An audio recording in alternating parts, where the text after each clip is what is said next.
What's up, everybody? Thralls Metal here once again. I'm Necrotic, and I have a collection update for you. This one's definitely more of a mix of 2023 stuff and some new stuff in here. Did some distro diving, got some stuff from the Metalhead box, as well as Head Split records. Also hit up a record store when we went down to Columbus to go see Go Ahead and Die, and yeah, my impulse control is very weak in record stores. You probably know that by now. Yeah, pretty much lots of stuff here, and we are going to get right down to it. Guts, Decay. This is the debut full length from this Finnish death metal act. I heard a lot of hype about this one last year, and I just didn't get around to getting it until here recently. I know that Dennis over at Analog Archives really talked this one up, and this is really solid, just kind of flat out old school death metal. Like, it really doesn't sound like Finnish death metal entirely. It's kind of got more of like a US, just very groovy meat and potato sound, very similar to like Obituary and Jungle Rot. The songs are very straight ahead and built on just like catchy, just solid riffs, especially Nuclear Genocide and Manhunt. Those two songs in particular have some just absolutely catchier than hell riffs. But honestly, I could say that about this entire album. Outside of the D beats on Spinebreaker and the slightly more, I don't know, kind of like moldy, evil sound on Night of the Necromancer, the rest of this is very much just straightforward 4/4 time grooves, lots of bolt thrower style stomps, solid vocals. It's just straight up headbanging metal. Like, you can just kind of lock on to the groove of every song in here and just nod your head. There are no blast beats on here, at least none that I really picked up. Everything, again, is just very straightforward and riff driven. I would say that they could mix it up a little bit because a lot of the songs kind of run into one another, namely because they're all kind of like the same rhythm. You do get some good solid breakdown grooves every now and then that are a little bit different than the standard ones, but overall, I really enjoyed this just for being a straight up meat and taters sort of death metal release. And I kind of like that, you know, while I was expecting like something more akin to like just straight up Finnish death metal, like early Sentence, early Amorphous, stuff like that, I got something a little different. I'm a sucker for anything that sounds like Obituary or Bolt Thrower. I love that old school sound, so I really did dig this overall. Pretty much if you're a big fan of Bolt Thrower, Obituary, Jungle Rot, that style of death metal, definitely check this out. Really solid release. Fall of Nasus, Deathlike Illusion. This is the debut EP from the South Carolina one-man death metal sludge death doom project. Now this one came as a bit of a surprise because it came with my copy of Guts, and this is on Vargeist Records, and I was kind of wondering why they sent this one out. Turns out the one man involved in here is the guy that owns Vargeist Records, and he threw in one of his own, which I was really appreciative of. I should have wrote down his name, but I was more drawn to the fact that he's in 9 active bands, which sounds like a lot, because it is, but, you know, takes 37 more bands to beat Roger Johansson, and this guy clearly wants to have a life outside of living in a studio. So I really knew nothing about this band up until I listened to it, and, I mean, pretty much as advertised, it is definitely a mix of sludge metal, death metal / death doom, lots of droning, heavy, just nasty sounding riffs. It's a little bit on the muddy side, but honestly, it kind of adds to the atmosphere because there's barely any moments on here that really just kind of break out into anything remotely fast. Like, this stays really slow, really just kind of gross sounding. The vocals in particular, I really enjoyed. It kind of sounds like Michael Ackerfeld a bit. The riffs are dirty and sludgy. There's lots of reverb on everything on here. It's very cavernous sounding. There are some moments in here where I would say it's more like droning ambience or noise, like you kind of lose the riffiness and it kind of just relies on the feedback and just that, again, like reverb to kind of carry out every weird sound possible. Even the lead work on here is more like just twisted and ugly. Definitely some elements of disembowelment on here. The creepy delay on Escaping the Ascension, I don't know, definitely adds a very haunting effect. But I mean, in terms of a big standout, it's probably the last track, Nightmare Convulsions. That one just gets flat out chuggy and heavy, like the more death metal side comes out a bit. And I think the drums on here are real, so he is literally playing everything on here. And the drum work itself is kind of interesting. It's very minimalistic. I mean, that's kind of what you expect out of like doom and sludge, but there's like some interesting patterns to it, like a lot of snare rolls and such. It definitely makes the songs a bit unique in terms of the rhythms, and I like the fact that the last track is an instrumental. The vocals are very minimalist, and while I like his vocal style, they are just kind of very sparing. Like, again, there's a lot of moments in here where they just kind of drone on and let the atmosphere kind of just envelop you. But Nightmare Convulsions just flat out brings the heft. Like, it is just a heavy, riffy, nasty song. And honestly, it probably could have worked with vocals, but again, I kind of like it as a standout instrumental. Yeah, this was really solid, and thank you to Vargeist Records for sending me this as an added bonus. If you're a big fan of, like, I don't know, like, if you merge, like, Hooded Menace and Disembowelment and I Hate God and kind of whirled them up into a really foul, disgusting, very evil sounding stew, it would probably sound a lot like this. So if that sounds like something you dig, check this out. Assaulted Christ, Most Despised Blood. This is the debut full length from this NYC death metal, I don't know, almost kind of war metal act. This is one I got in the Metalhead box. I knew nothing about this band other than I thought the name was kind of, I don't know, a little silly. Like, hey, good news, Jesus came back. Bad news, we jumped him immediately for looking like a hippie. But it got more interesting as I looked into this. This is a one-man act, and the one man that is involved, he goes by the name Horror Destroyer Anvil, which is a ridiculous name, but it kind of fits with this whole thing. Well, I feel like the intro was setting the mood. It's got ghostly choirs, it's haunting and creepy. It was like, all right, we're in for something that's blasphemous and loaded with atmosphere. And then the music starts, and man, this sounds like dog shit, like production-wise. Like musically, I kind of like it. It's a little grindy, maybe like blackened death metal. It might be war metal. I don't know. I'm not the biggest war metal fan, so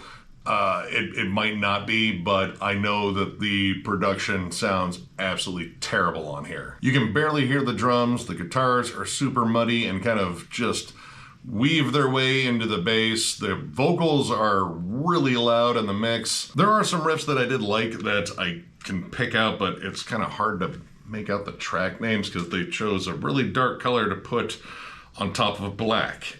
And I want to say it was Malevolent Tower, the Serpent's Reign. It's got a solid main riff in there when you can actually hear it, because apparently they wanted this to sound like it was recorded inside of a shipping container or something like that. There are some interesting samples. You got a really great one from One Flew Over the Cuckoo's Nest that, I mean, I've heard a dozen times. I'm talking about My Life here. Most people know that one if you've seen the movie. Weirdly enough, that is like one of the most clear sounding things on this album next to the intro, because again, like, the album sounds like it was recorded entirely on broken equipment. But I think, honestly, if this was recorded differently, like, you can still be gritty and just dirty sounding, but also be well mixed. I think this would actually be pretty decent. But this is so poorly mixed that it's really hard to listen to. Like, the stick hits on, God, what is it? True Projectile Homicide.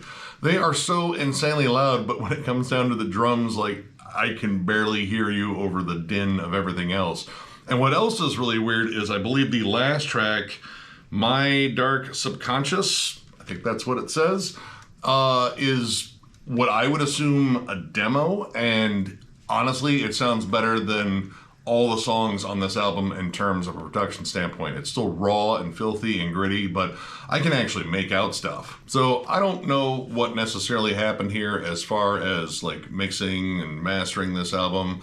I get wanting to sound raw and gross and just feral as hell, but if you can't make out anything, it just becomes a din of noise, and that is exactly what this is.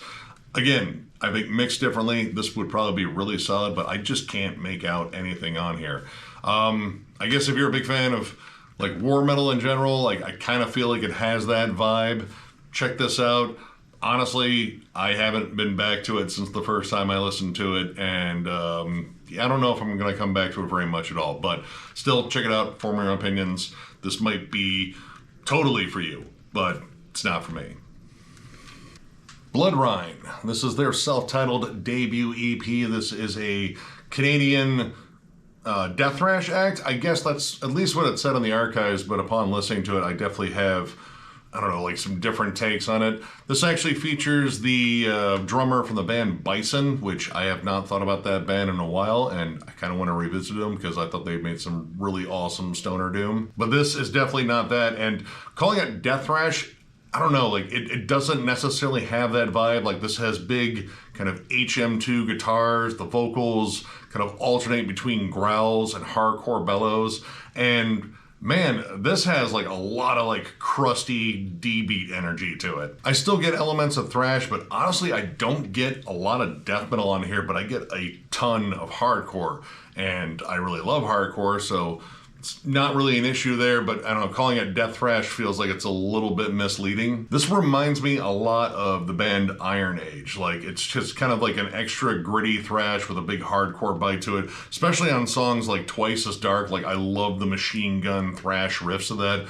but there's all sorts of good like hardcore breakdowns mixed in. The drums are nice and punchy in the mix. Like, I love the overall sound of this. Like, it's great punky moments on here, big galloping drums. It is a like high octane EP, and the only thing that really kind of like slows it down a little bit is the last track, Astral Plane Crash, which that's a really clever name. That song actually utilizes some synths and atmosphere. It's kind of a long, drawn out build up to a giant, crushing, heavy end.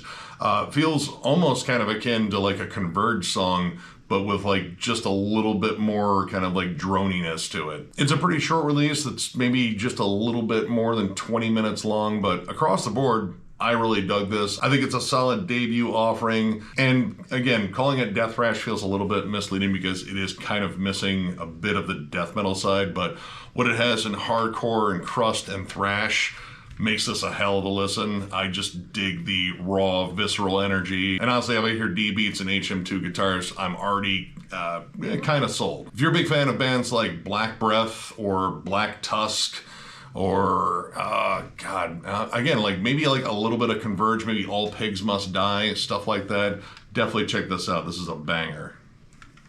Hannes Grossman, The Crips of Sleep. This is the second album from this German. Well, I mean, he's an absolutely amazing drummer, but he's a hell of a multi-instrumentalist. I've been a fan of him, for years. Like, this guy's been involved in so many cool projects, you know, namely Necrophagus, Obscura, and Alkaloid.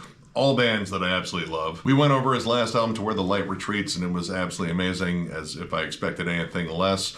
And weirdly enough, I found this used in my local record shop, and it is kind of rare that you find a Hannes Grossman album used anywhere. Like, I believe all of his albums are self-released on his own imprint. I might be wrong there, but I think this one is. Anyway, back to all the bands he's involved in, pretty much everyone that he works with is here. Like, honestly, this sports pretty much the same lineup as Alkaloid. And outside of that, you have guests like Per Nilsson, Eric Rutan, Christian Munzer. That shouldn't come as any surprise. In fact, I think he did like 8 leads on here. So pretty much I would say this sounds like anything that you would expect Hannes Grossman to be involved in, and that is not a complaint. In fact, I think this is one of the coolest things I've heard from him. The songwriting is so damn tight. It's so precise, but it's also very creative. The guitar work in here is absolutely masterful. I know that Hannes did, of course, all the drums in here, but I believe he arranged most of these songs. And they pretty much showcase all the things that he is insanely good at. Like, you have some absolutely mind-blowing tech death with songs like To Sow the Seeds of the Earth, Beyond the Boundaries of Death, In the Eye of the Storm is an absolute banger. The title track is honestly one of my favorite tracks on here. But you also get a lot more of his proggy side, like some really clever drum patterns on Silent Speaks. It's one of my favorites on here too. Oceanborn is a really good proggy number, and surprisingly, the prog really comes out in the song Hail Satan. But that one in particular is a much more sinister sounding song. It's still, again, very proggy, very technical, but generally on like every Obscura album or even Alkaloid album, there's almost always a flat out Morbid Angel worship song, and I would have to say that Hail Satan is that one. The vocals are a lot deeper, the riffs are way more, evil sounding, they're just thick and chunky. There's big sections of syncopated chugs on that one that are just absolutely heavier than hell. But on the other side of that, Oceanborn is decidedly more melodic. There's good acoustic passages, amazing guitar harmonies on that song. But yet another one of my big standouts on here, which, I'll just say the whole album's absolutely amazing, but Gravity Waves, the instrumental on there, is just absolute riffy, proggy paradise. That is just a flat out sick instrumental. It's got a lot of great grooves to it. It is very catchy. It's just, I don't know, kind of like loose and maybe a little bit jazzy. It doesn't quite have like the stiffness of a lot of tech death out there. Pretty much across the board, this is absolutely awesome. And man, dude, as much as I love a lot of Hannes's other work, I don't know, this might be a new favorite for me just in terms of, I don't know, him showing off how creative he is of just a songwriter and player at the same time. Though I will say the fact that everyone from Alkaloid is on here, plus some extra guests, it almost kind of runs like an Alkaloid album. But again, that's not a complaint at all. Pretty much if you're a fan of literally any band that Hannes Grossman has been in, you'll probably dig this. Like, it is flat out what you would expect from him, very much along the lines of Obscura, Alkaloid, a little bit of Necrophagus here and there. Fantastic songwriting. Honestly, I'm not like the biggest tech death fan, but this is the kind of tech death I like because the songs are very creative. It's not just mindless noodling. There's a lot of good stuff about songcraft on here. And this flat out rules every track. So yeah, I strongly recommend checking this one out. Absolute banger here.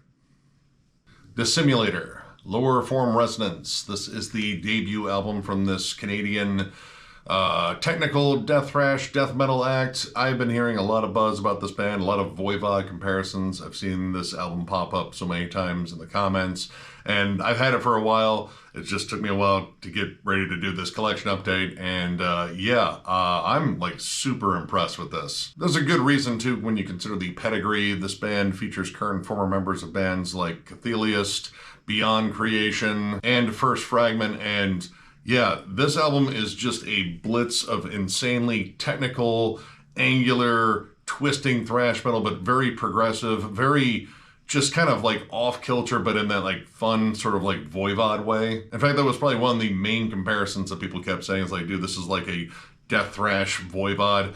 I definitely hear that. I hear a lot of Sadus. I hear a lot of Corner as well. Definitely some Watchtower.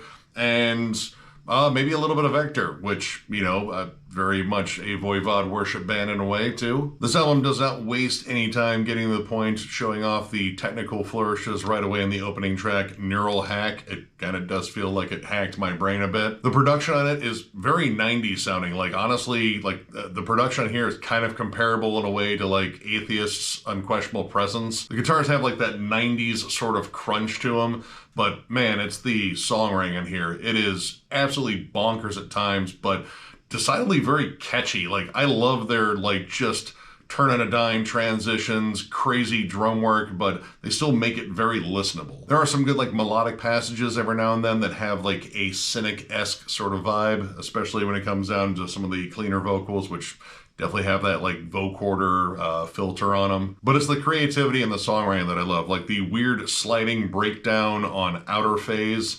It's this just strange riff with possibly even stranger melodies on top of it. These guys are just playing absolutely insane like riff patterns and such, but it doesn't come across as like too much, and I like the fact that they are not squeezing in a ton of solos in there either. Like a lot of this is about the riff and I would say the drum work on here, like, you know, creating these really cool, tight, intricate patterns that are still very like appealing to people that just like riffs, but also people that want to hear some really crazy proggy shit. And while I would say a lot of this is more along the lines of a lot of the bands that I've brought up outside of Voivod, it definitely has its Voivodish charm, especially on Automoil. Is that an 8 or an and or B? I have no idea. That font is not clear enough for me.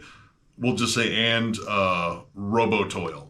That song has not only like some really cool like Voivod-esque moments on it, especially in the vocals. They kind of take on a very Snake-ish sound, but there's also like a section of like blackened thrash on there too. And the title track, which closes out the album, definitely has some more Voivodish moments again in the vocals too, as well as the music.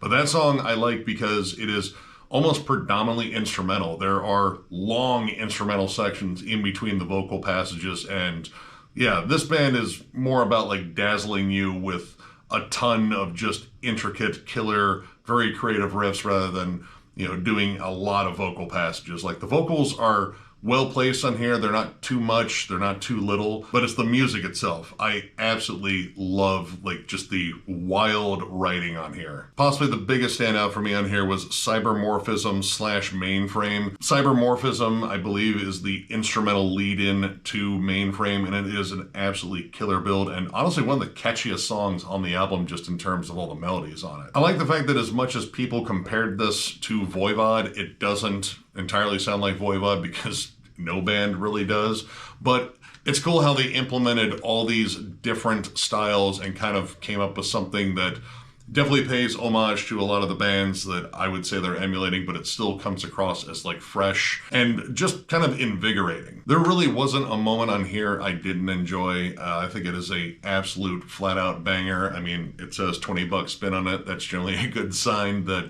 there's going to be good music on it. They just seem to not miss here lately. But yeah, if you're a big fan of bands like, again, Atheist, Watchtower, Sadist, Vector, a little bit of Coroner too, and of course a bit of Voivod, definitely check this out. This is an absolutely killer album. Carnal Savagery, Into the Abysmal Void. This is the 5th album from this 2-man Swedish death metal act. This is straight up Stockholm buzzsaw gnarliness, and I've been a fan of this band since I believe their album Fiendish. I went over the last album, Worm-Eaten, which I thought was just kind of okay. I didn't even know that they put out 2 albums that year.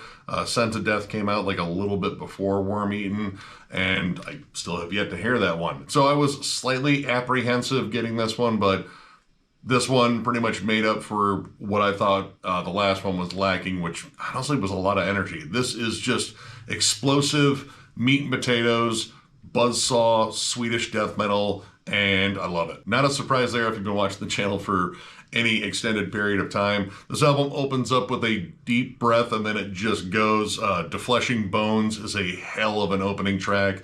Sets a pace with just gnarly riffs, D-beats, and stuff that definitely repeats on this album. Songs like Stench of Burnt Decay, The Revenant, and Buried Alive all kind of follow that model of just being fast, aggressive, and just letting those nasty Swedish tones just wreck your face. The production, I think, is absolutely perfect for the sound. Like the guitar tone, of course, it's got that Swedish death metal buzzsaw crunch. There's a little bit of extra sizzle on it, so it sounds a bit dirtier. The drums are punchy as hell. The vocals are just these gnarly death metal roars. You get some good, slower, mid-tempo songs like Morbid Death, which honestly has like kind of a doomy, sort of spooky vibe to it. You also get that on songs like Column of Maggots, the title track, and Raped in a Coffin. That's a gnarly one. Occasionally you get some songs that kind of mix it up a little bit, starting off groovier and slower and then breaking into faster D-beat sections like Limb by Limb. The front half of that just kind of starts with a slow plodding, like mid-tempo, chuggy riff and then breaks into,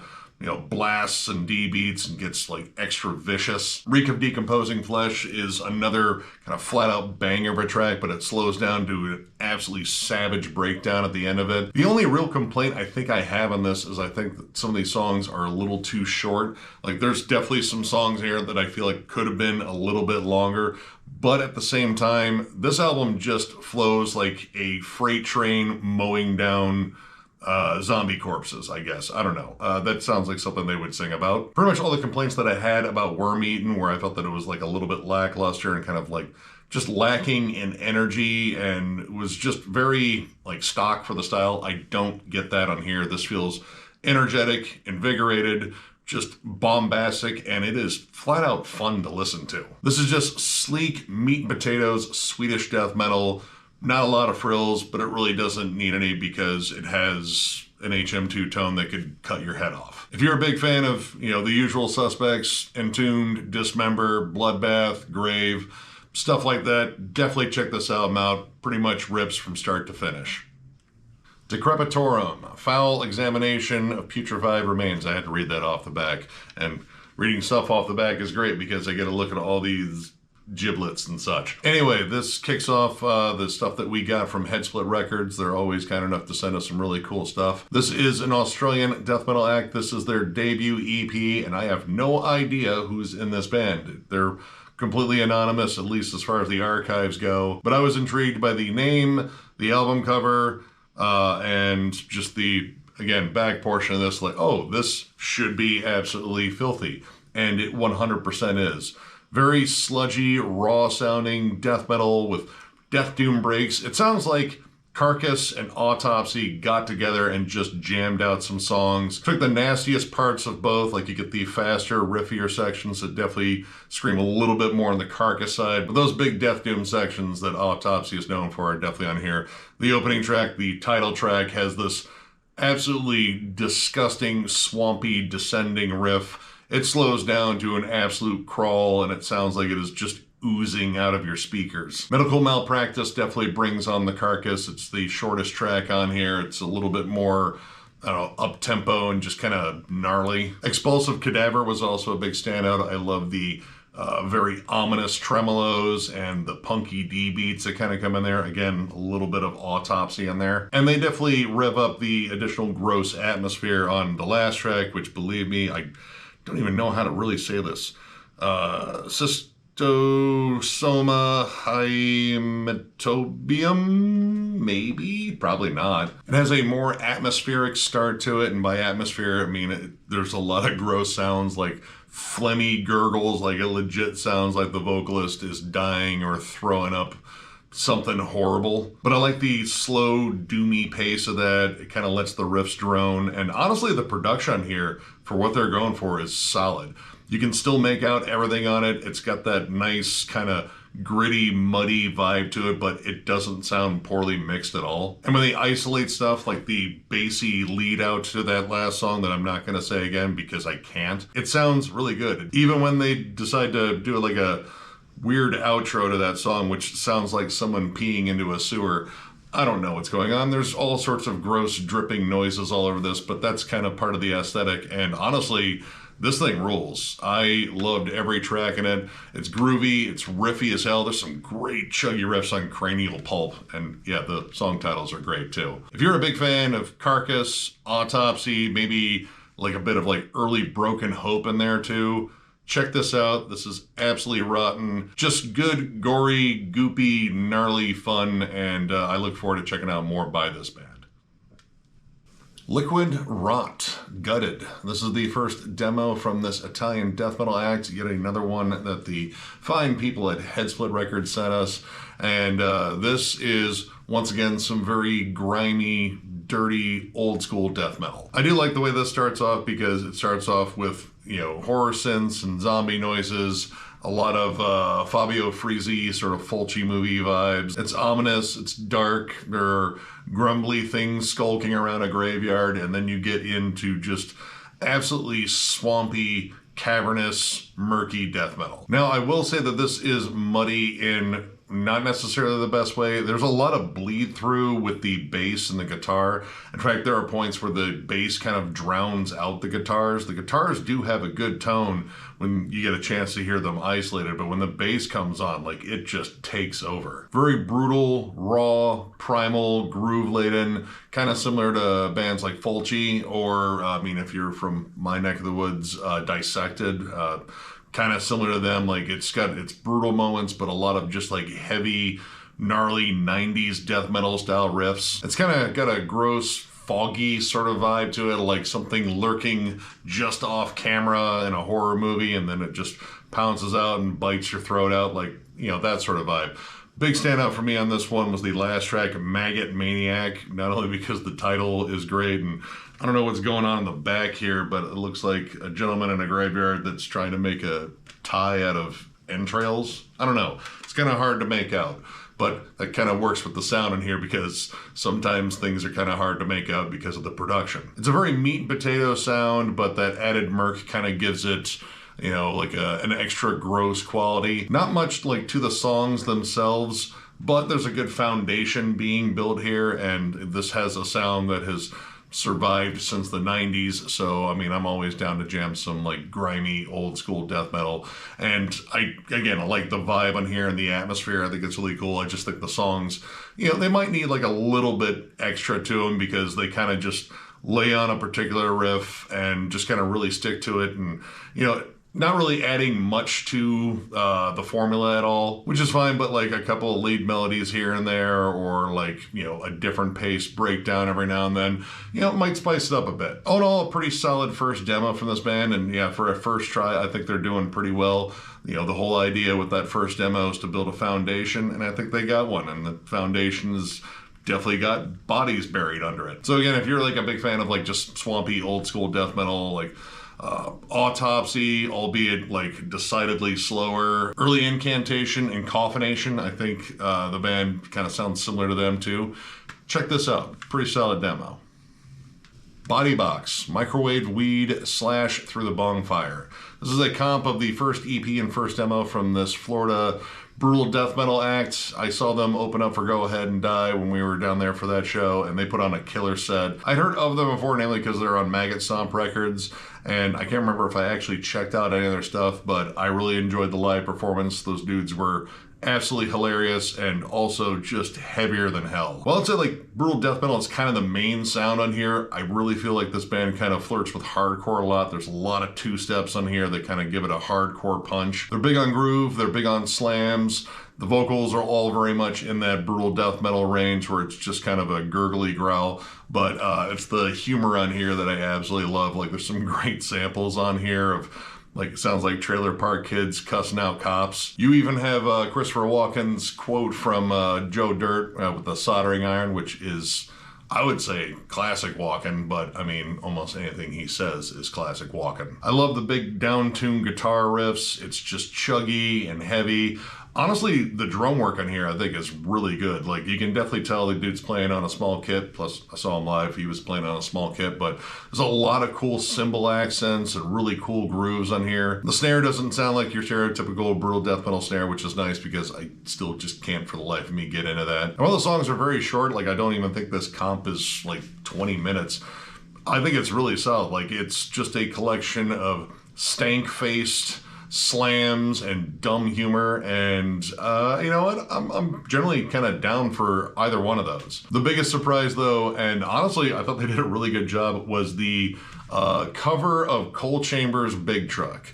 They gave it kind of a brutal death makeover. Like, they still stuck with the groove, of course, the main riff, but the vocals are decidedly different. But they did some cool stuff with the riffs that kind of, you know, give it its own character. And I'm still a sucker for that first Coal Chamber album. Like, I grew up on that shit. Like, I am very aware as to how dumb that album is. I still have my original copy of that one, and it is just as dumb as it ever was, but I still really enjoy it. But yeah, they did a solid job on that cover. Overall, in terms of comparisons, I'd say, you know, Sangosugabog definitely won. Jesus Piece, because there's, again, a lot of hardcore on here as well. And maybe even a little bit of like 200 Stab Wounds as well. Check this band out. They're absolutely killer live. They're hilarious, and their onstage banter definitely won me over as much as their just insanely brutal, ridiculous music. So yeah, check them out. All right, the next three on here are by the same band because, well, there was a record store near the venue where I saw Go Ahead and Die and Bodybox, and I was already intrigued by the name because it was called Magnolia Thunderpussy. But I saw that right out front they had a metal section. I was like, well, I didn't have to go looking through this entire record store to find metal. It's right here. So I bought some stuff, and a band that I've been looking for stuff by for a while was Graceless. This is their debut album, Shadowlands. I had jammed this on YouTube numerous times, and I just kind of like the sound. It is very similar to Asphyx. Like, as soon as you hear the guitar tone, it's got that giant mega crunch.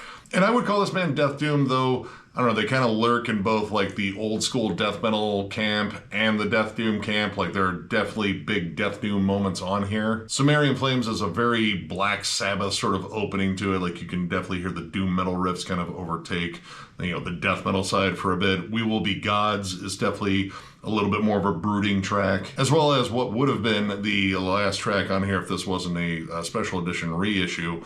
When the Last Light Fades is a particularly somber closing number. But the reason I bring that up is one of the bonus tracks near King of Pain, that's OV, is, you know, particularly doomy. And, you know, part of me was like, man, did they just try to do a Police cover in the style of Death Doom? Because now I'm curious if that's even possible. But alas, they didn't.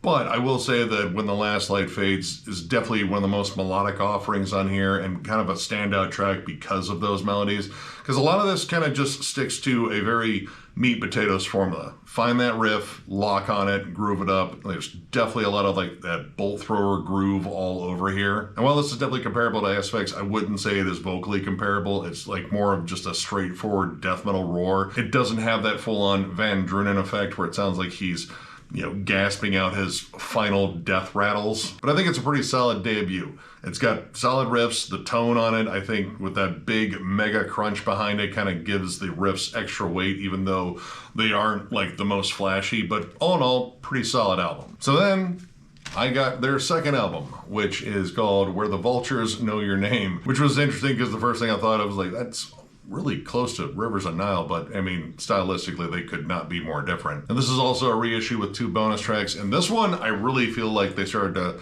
kind of come into their own. The production's a bit different. The guitars have kind of lost a little bit of crunch, but they sound more full overall. And I think this is where like the doom really starts kicking in more. It still has the very like aggro chugging that was on the last album, but there's more attention spent to like long droning riffs and like a doomier song structure in between those. So I think on this one, they kind of found a really good balance. And right from the rip too, Lugdunum Batavorum, I have no idea what that means. Very different than the opening of the last album where it kind of sets up that more doomy vibe initially rather than the first one kind of just prepping you for like, I would say more of like a 90s death metal feel. And while you get some good like mid-tempo, chuggy death metal and songs like Retaliation of the Wicked, Commander of Christ, all right, and Here Be Dragons, especially Here Be Dragons, that's got some like killer syncopated gallops, that big bolt thrower groove comes by. It's the doomier material that really stands out, and it feels like that was the stuff that they were really working on improving. The title track and Embrace the Rain in particular, there's just more to them, like more atmosphere, more melody. The title track has pianos on it. It builds up with like these big single chord harmonies. It sounds absolutely miserable. Like you get a little bit more of that melancholy kind of like My Dying Bride vibe in there. Same thing with Embrace the Rain too. It's just a vibe that wasn't on the first one. Like, again, this one feels like they were really trying to branch out and, you know, kind of capture, you know, more aspects of doom metal in general in their sound, but also still balance it out with some like good death metal. Hell, the song Warpath is kind of a D-beat ripper with like decidedly more thrashy riffs. There's just a lot more to this album, I think, than the debut. Not that the debut was bad, I just think this one is a clear improvement. Now, it's also important to note that both of these albums had the same producer, but they definitely got a much different sound on here, and I think sonically, overall, this really just captures death doom a bit more than that first one. Overall, I see this as a pretty big improvement over the debut. But then we get down to their third album, Chants from Purgatory, and while they got a different producer in here, kind of sounds the same as, you know, the last one, which isn't a bad thing because the last one sounded really good. This one kind of screams like, all right, we found kind of exactly what we needed to do on that second one. Let's see if we can refine it. And there's some different elements that pop up. The opening track, Giants, is a really riffy, awesome start. But I really like the more epic soaring harmonies that pop up, which are followed by just absolutely soul-crushing doomy chugs. So I like that whole bring you up only to just crush you down in a pit of misery sort of dynamic there. When it comes down to the more doom side of their sound, I feel like they really embrace that more melancholic sound of like Paradise Lost and My Dying Bride. It just has like a more like sad, somber vibe, especially on tracks like Time Has Come For Us All and the song Nyctophilia as well, which I believe is Love of the Dark.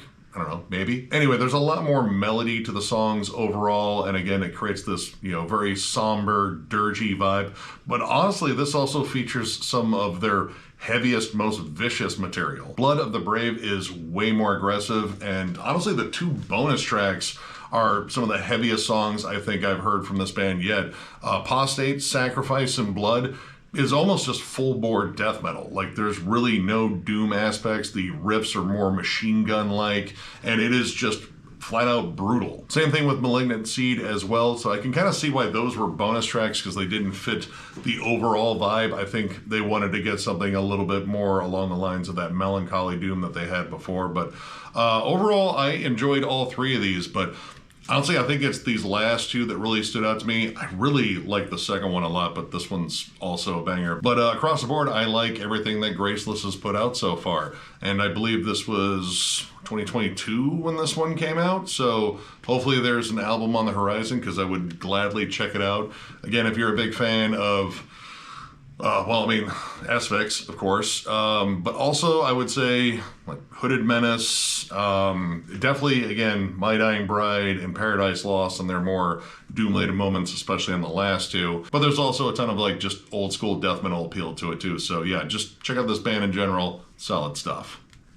Impetigo, Horror of the Zombies. This is the second album from this Illinois-based death grind act, kind of like a underground legendary sort of band in terms of the scene. I was lucky enough to find a copy of Ultimo Mondo Cannibal when I was down in Florida, a couple of years ago, last year? I don't know, one of those years. I'd heard so much about this band in terms of like just gritty, disgusting, underground death grind, and I liked Ultimo.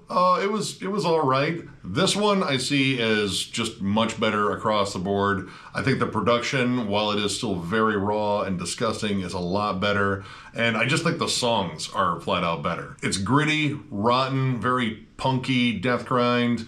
Lots of Autopsy and early Carcass vibes, especially on I Work for the Street Cleaner. That sounds like it could have been plucked off of Symphonies of Sickness, honestly. This is also littered with an absolute ton of samples, and some of them are very appropriate. Wizard of Gore, of course, they sample Wizard of Gore because if they didn't, it would feel kind of stupid. But the song is absolutely nasty. Lots of cool riff changes in that one, and the riff at the end of that is particularly catchy. The bass on here is very dominant in the mix, but it kind of works on here because, I don't know, like, this is just something that needs to sound kind of gross and disgusting, and the way that this band likes to weave its music in with the samples, I think, is really cool. Like, it just kind of creates this air of unsettling, just kind of grimy noise at times. And compared to Ultimo, these songs are quite a bit longer.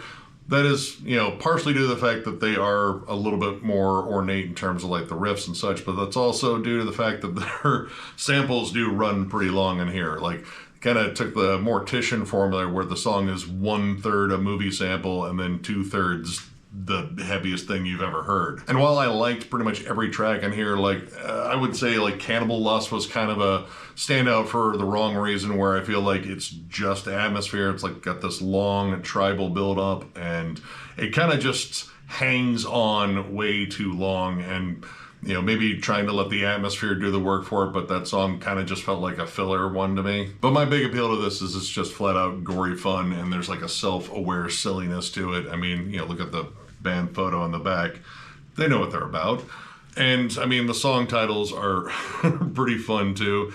Cannibal Ballet, Breakfast at the Manchester Morgue, Let Sleeping Corpses Lie. These guys just like gross, goofy stuff. And I mean, I'm a horror fan. I love watching some of the coolest horror movies, but also some of the dumbest ones because they have their own appeal. Now, this is a reissue on Vic Records, and it does include some live tracks, though they are super raw and really kind of hard to make out, but I do appreciate them throwing them on there. But yeah, overall, this is absolutely awesome. Even when it kind of dragged at certain points, it was still kind of fun to listen to. It was like the equivalent of watching, like, again, a B-rated horror flick on VHS. And I do think this is definitely an improvement over the debut. But yeah, if you've never heard these guys and you like stuff like Impaled, Exhumed, anything like remotely like that, I'm reasonably sure you're probably going to dig this. So check it out. Internal Bleeding, Corrupting Influence. This is the 6th and most recent album from this Long Island brutal death metal / slam act. Again, in terms of like the whole slam thing, I would say this band is, one of the pioneers of the sound. So I'm still like patching up the holes in the collection because I've liked a lot of the earlier stuff that I've heard from this band. So I decided to check out some of their more recent stuff, and by more recent, this came out in 2018, so it has been a while for this band in terms of like releasing a new album. But going through their stuff, I've noticed that this band goes through a lot of vocalists. I want to say They are on their 11th vocalist right now. And I believe the vocalist on this one was only on this one. So there's like a couple of one and done ones, or just ones that they're just there for the live performances and then they leave the band for whatever reason. Either way, baseline, I kind of like this band sound. It's riffy, a lot of groove, of course, big slams. And this one kind of had like some different wrinkles to it, like the opening to Compelled to Consume is decidedly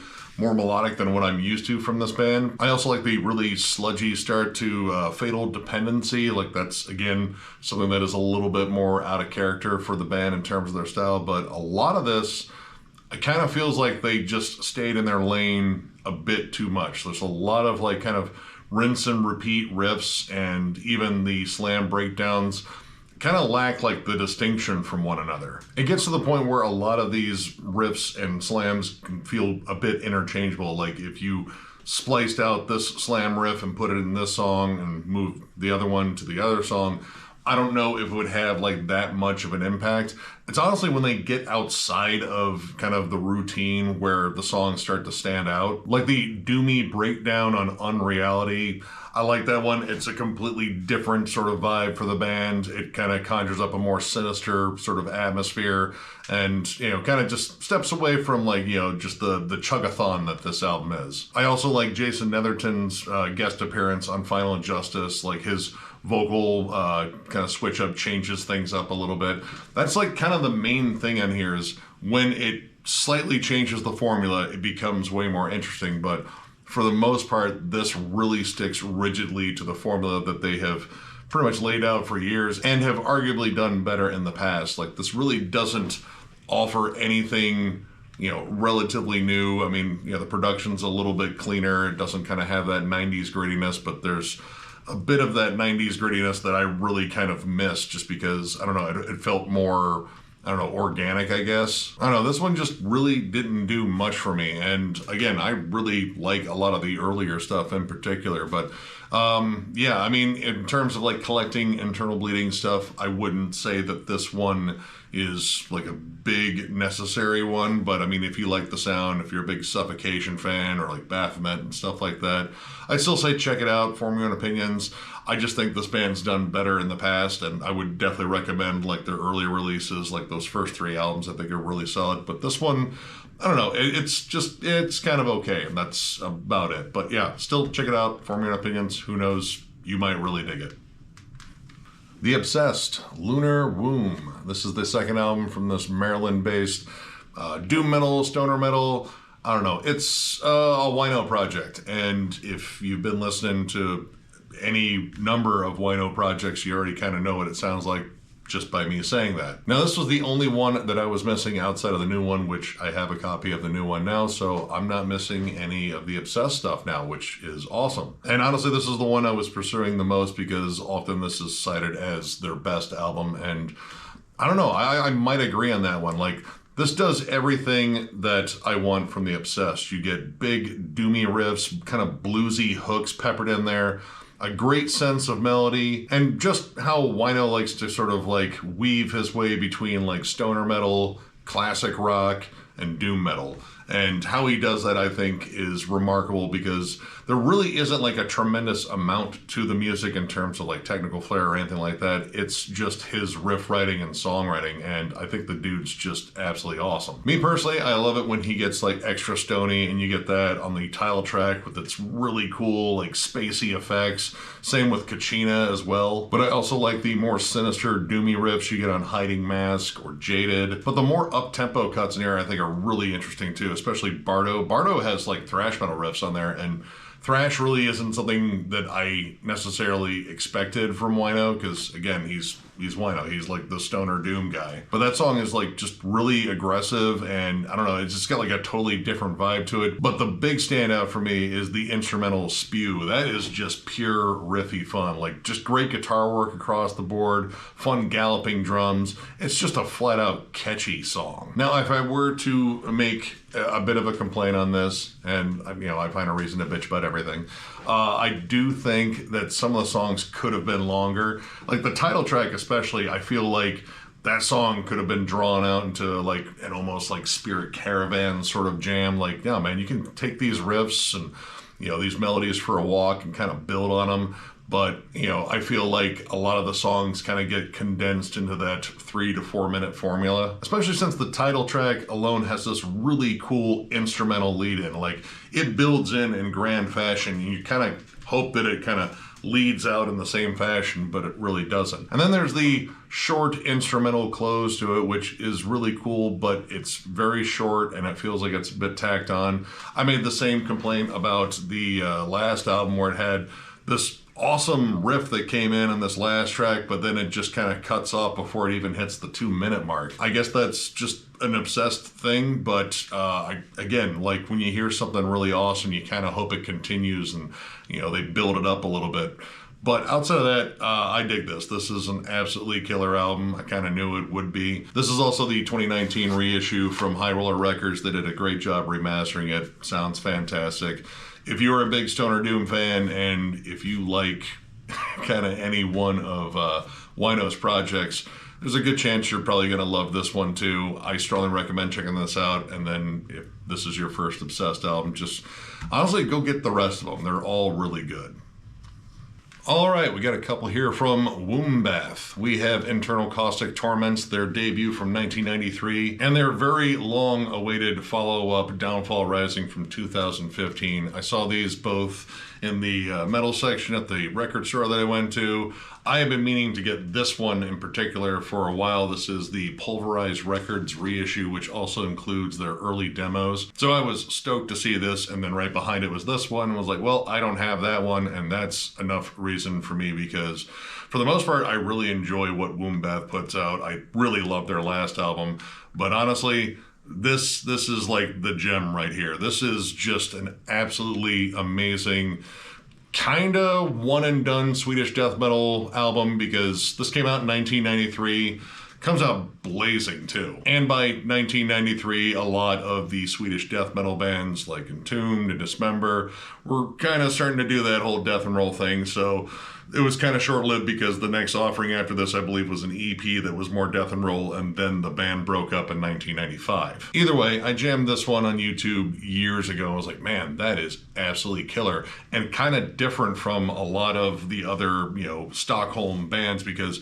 there were elements that were just a little bit more brutal to their sound. Like, of course, this band has, you know, the HM2 guitars that I absolutely love, but there's like heavier breakdowns, bordering on slams on here.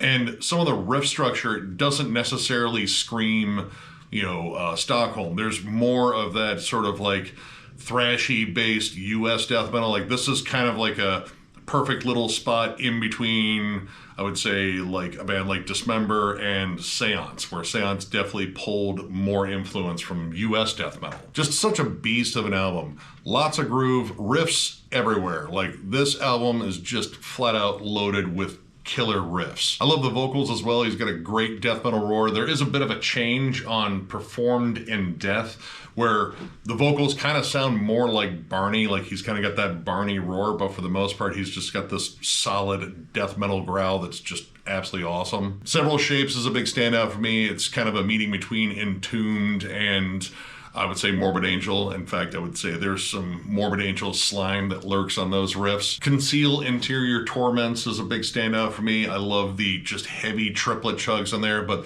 there's also a little bit of extra nuance to the riffs too.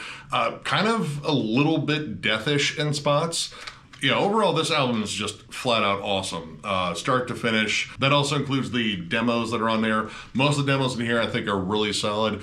Just slight production value changes, but yeah, overall, this is just flat out killer. Now, this one is notably different. They reformed in 2014, but by they, I mean only one original member at this point. Håkan Skuvmark, I think that is how you say his name, is the only original member, at least on this one. I don't know if any other original members returned for subsequent albums, but at least on here he is. But he brought a lot of friends, like namely Part of the Absence. He got Taylor Norberg, who is currently in Deicide. He also got Jeremy Kling from The Absence and Inhuman Condition and a litany of other bands. He also got Johnny Pedersen from Heads of the Dead, and he got James Murphy to master this.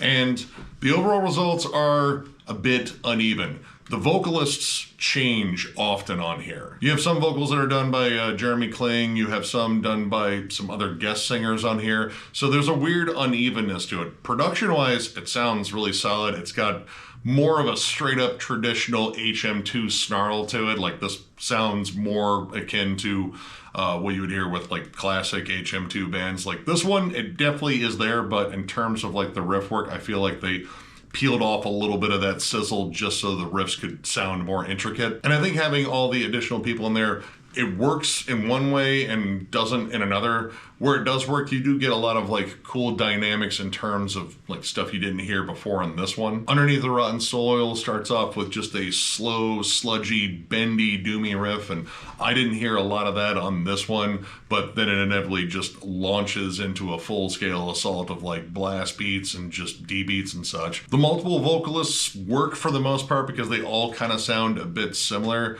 but there are some transitions in some of these songs that feel a little bit shaky, and yeah, you know, coming back after such a long period of time, like that's kind of tricky to begin with because you're kind of stuck in a position where if you write something that sounds too much like the album you left off on, then, you know, it's like, all right, well, they just played it safe and put out, you know, just what we expected. But on the other side, if you do something too experimental or too far removed from your band sound, then you end up alienating your fan base. So it's really hard to win that one sometimes. And this does like a little bit of both. Like it definitely has, you know, tropes that you would expect from this band in terms of like Swedish death metal, but there's some stuff that is a little bit outside, like the very strange dissonant melodies on Putrid and Bound by the Seed of Satan, and Paid in Blood is almost kind of grindy. Now they did do one thing that I didn't necessarily like. They did essentially a sequel to a song on here, Abandon. It's called Abandon Furthermore.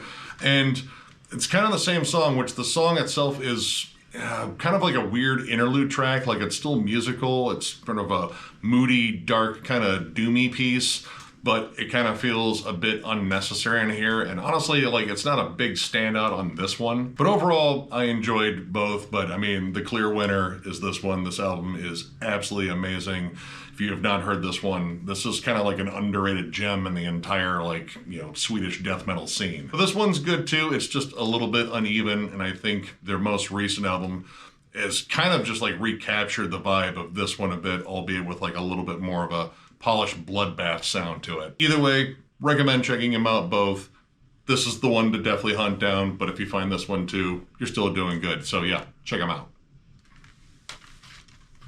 Atle, Inhuman Implants. This is the 5th album from this Arizona brutal death metal act. I guess this was a 2-part thing because they had put out an album last year called Human Extract, and apparently you can get both of these on double vinyl now, or at least probably by the time this comes out. But either way, I enjoyed that one, and I decided to check out this one, and it's kind of like that one, albeit maybe like some of the lyrical themes have changed, kinda. This band just has like a really fun sound. It's groove-laden, it's chuggy, but it's also kind of silly, like especially when you get down to their samples on here, because the samples are priceless. In this one in particular, there is a It's Always Sunny in Philadelphia sample that is absolutely priceless because it's a Charlie quote. And they even sample a little bit of Mr. Slave from South Park, so the humor definitely remains intact. The opening track, Autonomic Autosarcophagy, I think that's what that says, opens up with horror synths and some decidedly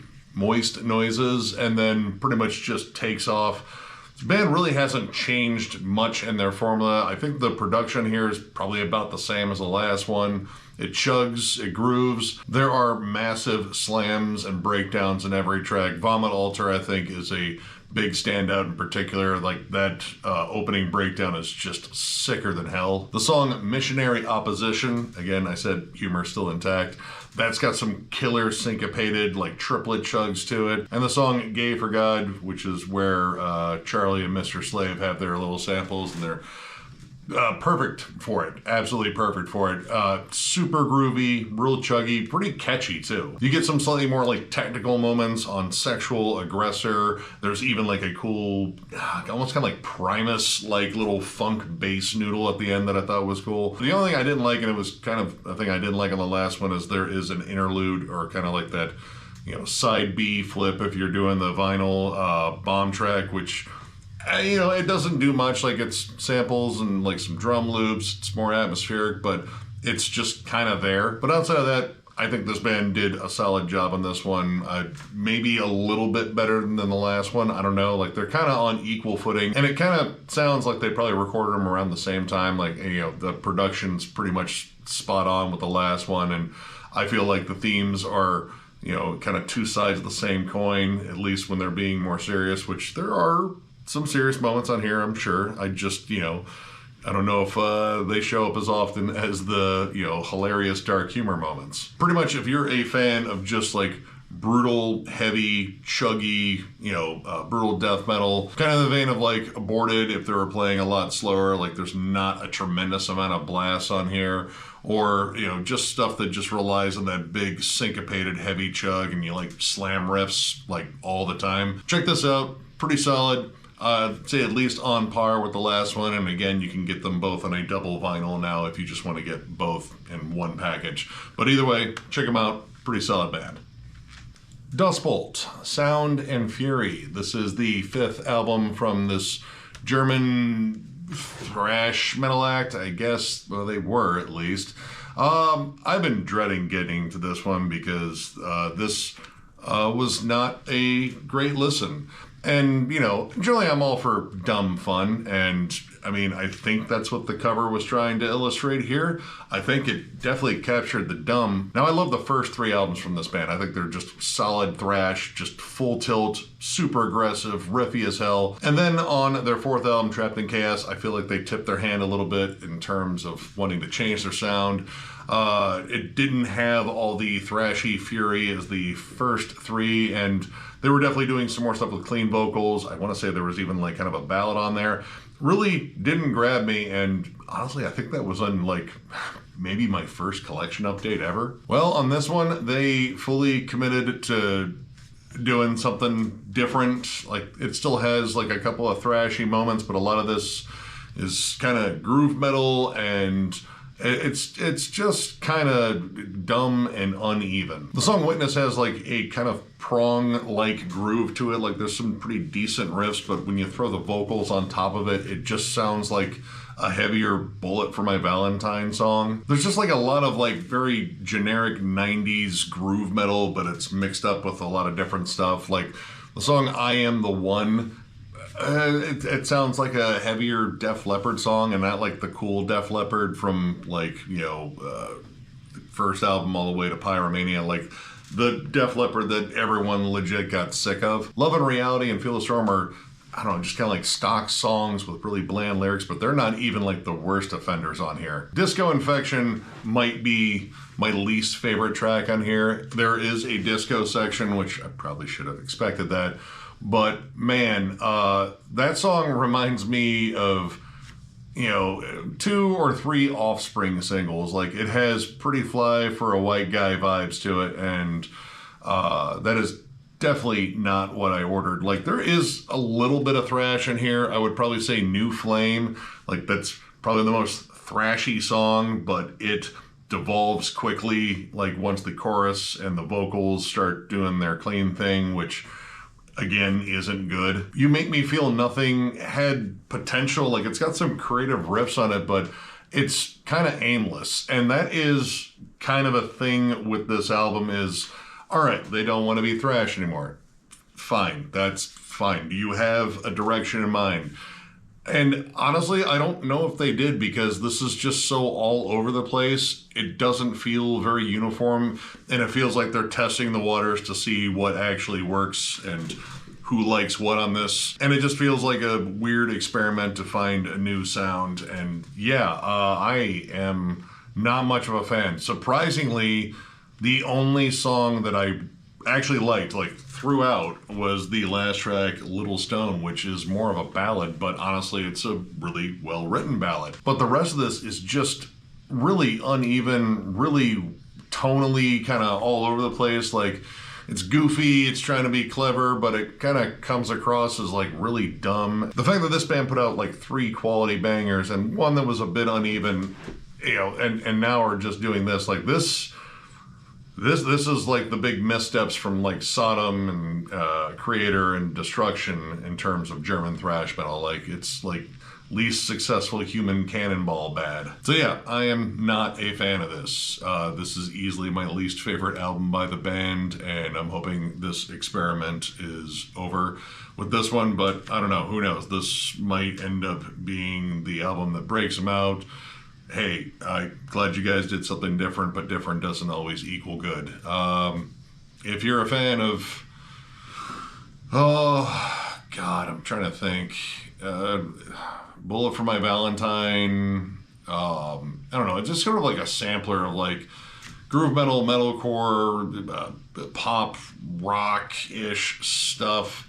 I don't know what this is. It's not the Dust Bolt I wanted, but check it out. Form your own opinions. Who knows? You might end up really liking it.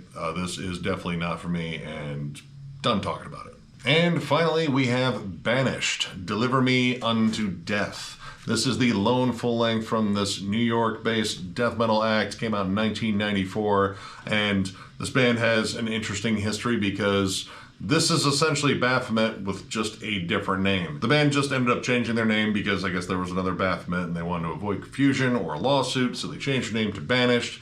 And technically, in a way, this is Baphomet's second album. Now, the name change didn't last very long, but I picked this one up namely because if I was going to do a retro review for Baphomet, which I've been wanting to do for a while, I feel like I kind of had to have this one because, I don't know, probably can kind of combine the two. Or just do it in two parts or something like that. Either way, I kind of wanted to make sure I'd listen to this too. Baseline, though, not nearly as good as Dead Shall Inherit. You know, that album's kind of legendary in the underground.